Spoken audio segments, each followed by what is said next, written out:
පරිපූර්ණ විශ්වවිද්‍යාල අධ්‍යක්ෂකමක් 2026 වර්ෂය සඳහා ලියාපදිංචි ආරම්භුණා. යමුතියන ප්‍රධාන හේතු වශයෙන් වෙන්නේ ඊයේ දිනේදී මේ රටේ මහකන්නේ වී මිලට ගැනීම සඳහා වීවල මිල ගණන් ප්‍රකාශයට පත් කරා.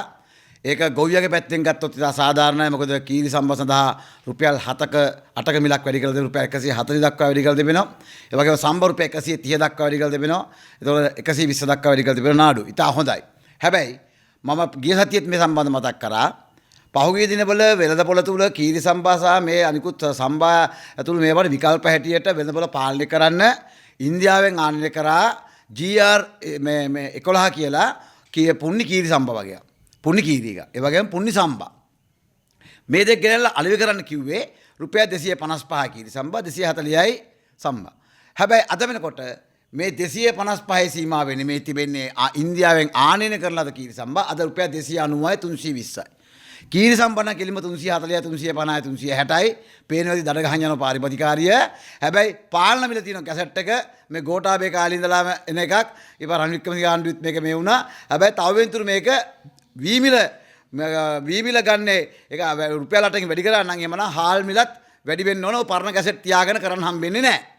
ඒ මුණුත් වෙන්නේ අහිංසක කඩවල හාල් විකිනීම ඉවත් වෙලා මිනිසුන්ට මෝල් ගාවට යන්න සිදු වෙනවා හාල් ගන්න. දැන් වසන්ත සමරසිංහලා කීරි සම්බ මිල වැඩි කරා නම් රුපියල් 8කින් එතකොට මේ වී අඹරලා හාල් බවට පත් කරන්න යන වියදම පියව ගන්න වෙන්නේ වසන්ත සමරසිංහාට තමයි ඇවිල්ලා ඒ වී මෝල්ට ඇල වී මෝල් කරකවන්න වෙන්නේ. හරිනේ? ඒ වී මෝල් අතින් තමයි කරකවන්න වෙන්නේ. ඇයි වී කිලෝ 1.6ක් යනම මේකේ මේ වී හාල් කිලෝයක් ගන්න. වී කිලෝ 1.1මාරට ආසන්න ප්‍රමාණයක්. එතකොට මේ මිලත් එක්ක කොහොමද ඔය දාලා තියෙන පාලන මිල යන්නේ? හරිද? එතකොට අද ඉන්දියාවෙන් ගෙනන ලද ඒ මේ කීරි පුන්නිසා කීරි සම්බා එතකොට ඒවා ගෙන්නුවේ වෙළඳපොලේ මේ හාල් මිල පාලනය කරන්න. එතකොට ඒ වෙලාවේ මිලකට ඒගොල්ලෝ කැමති වුණාන්නේ කරුවෝ. හැබැයි දැන් ඇයි මේ මිල ක්‍රියාත්මක නැත්තේ? දැන් මේ රටේ මේ වෙඩි තැබීම් සහ නොයෙකුත් ආකාරයේ සමාජයේ තියෙන දෛනික ප්‍රශ්නත් එක්ක මේ ප්‍රශ්නයට ගිහිල්ලා තියෙනවා. හැබැයි පාරිභෝගික දෛනික මිලදී ගැනීම කරනවා. ඒ මිලදී ගැනීම කරනකොට තමයි තේරෙනවා වෙළඳපොලේ හාල් මිල අස්ප ගණන් ගිහිලා කියලා. ඒ මිල ගණන් ඉහළ යනකොට ඒවට අයිතිකාරයෝ අර පැත්තෙන් රෝල් රොයිස් තරංගයක් එක්ක චොපර් තරංගයක් තියලා. කමන්නේ අපි සතුටුයි. අපි සතුටුයි. මේකට කිව්වේ බුද්ධ භෝග කියලා ඒ කාලේ. මේ දවස්වල දැන් අපිත් මේ අපේ ගෙදර තියෙන එක මේ ගොවිතැන් කබල ඉරුණාන් පස්සේ ඒ වෙල්ලායේ තියෙන මේ ඉතුරුන කරල් ටික අපලා ගෙදර ගෙනල්ලා එල්ලනවා. මේක සෞභාග්‍ය සංකේතයක්. මේක තමයි මේ එන කුරුල්ලන්ට සහ මේ නිවසට සෞභාග්‍ය ගෙනත් දෙන ඉතාමත්ම මේ යල් පැනගේ ඉතිහාසයේ ඉඳලා එන මේ කෙමක් මේක. මේක සම්ප්‍රදායක් මේක. මේක ගොවි රජවරුන්ගේ සෑම ගෙදරක මේක මේ වහල එල්ලලා තියෙනවා. මේ අපේ ගෙදර තියෙන එක මේ. ඒතකොට අද මේ බුද්ධ භෝග තමයි අද ඉන්දියන් භෝග බඩපත් වෙලා තිබෙන්නේ. අද ඉන්දියාවේ හාල් නැත්තම් ගොවියා මේ පාරිභෝග ඉවරයි. ඒ නිසා අද ගොවියට ශක්තිමත් භාවය ලබා දෙනවා කියලා පහුගිය කාලේ දිට්ටක් වුණ මේකෙන් සම්පූර්ණ ගොවිබිම විනාශ වෙලා තියෙද්දි හැබැයි ඒව කඩනම් කරන්න සහ පුරන් වෙච්ච කුඹුරු අස්වාදන වල පිළිලක් හැදුවේ නැතුව අපි දැක්කා නැවත පිටරටින් හාල් ගේන්න ඒ කුංචනාදී යන ආකාරය. ඒ නිසා හාල් මිල පරණ කැසට් එක තියෙන්නේ වාම කැසට් එක අයින් කරන්න. ඒ කැසට් එක තුනොත් මේ ගන්න මිලට හාල් විකුණන්න මේ ගන්න වී වලට හාල් විකුණන්න හම්බෙන්නේ නැහැ. ඒ වුණොත් එන කඩවල වලට දඩ ගහන කරන්නේ පාරිභෝගිකාරීට වෙන වැඩක් නැති වෙනවා. ඒ නිසා කරියුත් ඒ පරණ යල්පැණිගේ කැසට් අයින් කළා.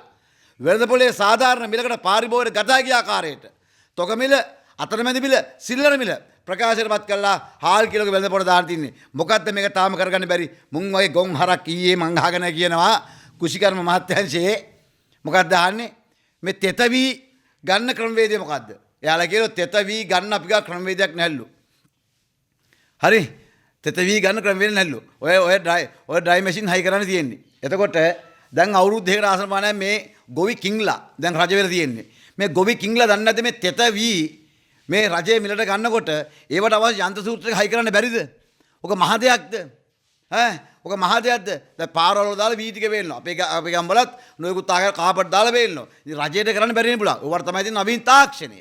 ඒගොල්ලෝ කිව්වේ මුහුදේ ඉන්න මාළුවා, සාලයා, කුරුල්ලා, ගෑල් මෙන්න මේ මැප්පේ පෙන්වන්නම් කියලා. ඉතින් ඒ වගේ ඔයගොල්ලන්ට තියුණානේ මේ තෙතවි මේක ඒ වියලිලා ගන්න ක්‍රමේ හදන්න මැෂින් ටික හයි කරන්න. ඇයි ඒක බැරි වුනේ? ඇයි ඒ දත්ත නැති වුනේ අය ඔයගොල්ලෝ ගාව? අර ගොවිජන අර කුෂිකර්ම මාත්‍යංශ අර නිලධාරීන් අර රෙදි ඇදන් දෙහෙම කියන්නේ අපිට ඒ ඩ්‍රයි කරන මැෂින් නැහැ කියලා. ඒතර ඒක තියෙන්නේ පෞද්ගලික අංශේ. ඒතර ඒ නිසා තමයි තෙතවී කියන එක අද ගොවියගෙන් ගන්න රුපියල් 85 90යි. හැබැයි මිල තියෙන්නේ 140යි 130යි 120යි. තෙතවී කියන එක ගන්න රුපියල් 90යි. ඒතර ගොවියර නේද මෙතන ඇරලා තියෙන්නේ. ඈ මොකද අනිවාර්යයෙන්ම මේ යාය කපනකොට කොහොමත් ඒ වී තෙතයි. හරිද? එතකොට ඒ ගොවිය එවල මේක මුදල් කරගන්න බලන්නේ. මොකද දහසක් ණය වෙලා අරන් තියෙන්නේ. එතකොට ඒ තෙතවී වලට මිලක් නැත්තම් කොහොමද ගොවියා මේක වේලලා තවත් දවස් ගාණක් මේක කාරලා තමයි ආපහු දෙන්න වෙන්නේ. එහෙමනම් මේ තෙතවී ගන්න ක්‍රමවේදයේ රජය හදන්න ඕන. අන්න එතනින් තමයි ගොවියගේ මේ බුද්ධ භෝගෙට අම්මට සිරි වෙන්නේ. අන්න ඒකෙන් තමයි අර කළුකඩ මෝල් කාරුට ගේම ගහන්නේ. ඇයි එයාලා ගාව ඒ ඩ්‍රයි කරන මැෂින් තියෙනවා. රජයේ සතුව නැහැ. ගොවි කිංලා ඉන්නේ. ගෝයන් කාලා බලේ අරගෙන ගොවියත් එක පාරේ රමණේ විතරයි මුන් නොකරේ.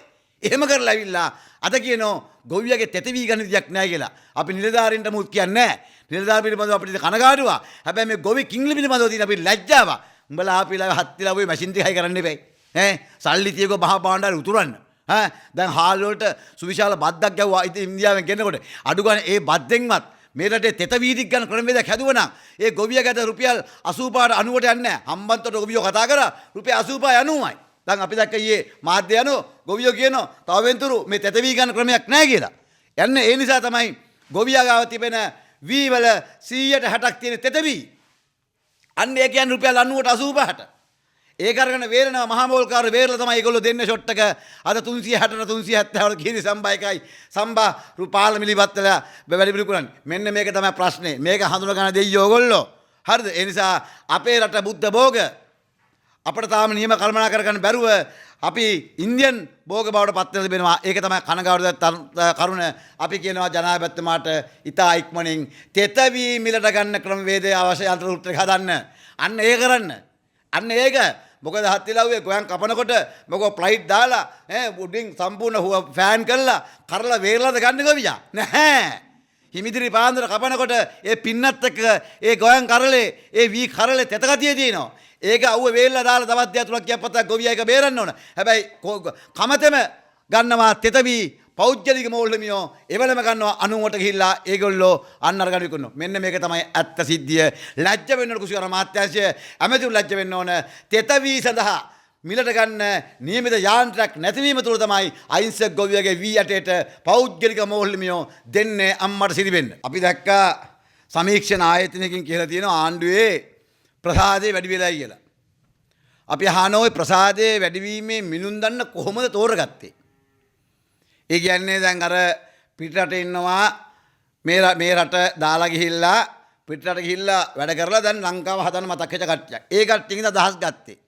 එහෙම නැත්නම් පැලවත්තේ ඉන්නවා කණ්ඩායමක් Tamanට විරුද්ධ මතවාද දරන ඕන කෙනෙකුට ගහපිය නිවන්සුව ගහපිය ඔළුව කුඩු වෙන්න ගහපිය මේ වෙන කියලා කමෙන්ට් ගහන කට්ටියකින් අදහස් ගත්තේ.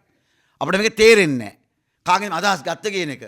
අපි අහන ඒ ආයතනය කොහොමද මේ නියදී පරීක්ෂා කරේ මේ ආණ්ඩුවේ ප්‍රසාදය කොහොමද? දැන් ඊයේ ලංකා ඉතිහාසයේ ප්‍රථම වතාවට නීතිඥවරු තමන්ගේ සේවාවෙන් ඉවත් වුණා. ඇයි හේතුව? මේ තන සිදුවෙන ඝාතන නිසා. හරිද? ඒතකොට නීතිඥ මහත්තුරු ඒ සේවයෙන් ඉවත් වෙලා කළු කොඩි දාලා ඒ දේ කරේ රජයේ ප්‍රසාදේ වැඩි වෙච්ච හින්දාද? ඒතකොට ඒ ආයතනයේ මම අහනවා මේ ආයතනය සම්පූර්ණ සමීක්ෂණය කරලා තියෙන්නේ කෙලින්ම අඳ බීරි ගෝලු පාසල් වල. සාමාන්‍ය මිනිස්සුන්ගෙන් නෙමෙයි. හරිද? ඒ නිසා අපි ලැජ්ජ වෙනවා. අගමැතිතුමිය කියනවා යුද්ධ කරේ අපෙන් අහලාද කියලා. බුදු අපොච්චියෝ මේ ගෑණි කොහෙද දන්නේ කියලා හිටියේ. හරිද? මේ මොනවද මේ කියන කතා? මේ රට මුදවගත්ත ලේ මස් ඇට ලේ නහර දිවි පුදලා මේ මව්බි මුදවගත්ත අයට නේද මේගොල්ලෝ මේ ඇවිල්ලා කියන්නේ? මුන් ඇවිල්ලා පෞල් ජීවිතයක් ගත කරපෙන්නේ මේ. මුන් ගැන මේ කතා කරන්නේ. හරිද? ඒ නිසා අපි ආණ්ඩුවට කියන ඔයගොල්ලන්ගේ ජනප්‍රසාදය 160 වහන්නේ මේ තියෙන තත්ත්වෙන් එන්න අඩු වෙන තත්ත්වයක් අඩු වෙලා තිබෙන්නේ. අන්න ඒක පිළිබඳව අවධානය ලක් කරගෙන මතක් කරන එකම 20 වෙනිදා මේ රටේ බුද්ධ පුත්‍රයන් වහන්සේලා වැඩම කරන කොළඹට අපි සිවිල් ව්‍යාපාරයට අපේ උපරිම සහාය ලබා දෙනවා. අපි ඉල්ලා සිටින මේ රටේ බුද්ධ පුත්‍රයන් වහන්සේලාට මේක ආණ්ඩු බෙලන එකක් නෙමෙයි. මේ ආණ්ඩුවේ ඉන්න මේ ගෝත්‍රිකයෝ මෙරට බුද්ධ ශාසනයට සිවුරට කෝට්ටකට ලෝගුවට ගහන්න පටන් අර අන්තිමට ගැහුව කෝට්ටකටත් දැන් කළු කෝට්ටකටත් ඒ නිසා අන්නේ වෙනුවෙන් මේ බුද්ධ පුත්‍රයන් වහන්සේලා මේ කොළඹට වැඩලා තමන්ගේ මේ ආණ්ඩුවේ බෞද්ධ විරෝධී සලස්මට අනිවාර්යයෙන්ම උත්තර සපයන්න ඕන කියන එක අපි නැවත මතක් කරන නිසා ගෞරවනීය ස්වාමින් වහන්සේ අපි ඉල්ලා සිටිනවා මේ වෙලාවේ තමයි එකතු වෙන්න ඕන වෙලාව අපි ආරාධනා කරනවා සීලම ස්වාමින් වහන්සේලාට මේ වෙලාවේ එකතු වෙලා මේ ගෝත්‍රික මැතිඇමතුරුගේ කටවල් වහන වැඩේ කරන්න කියන එක මේ අවස්ථාව මතක් කරනවා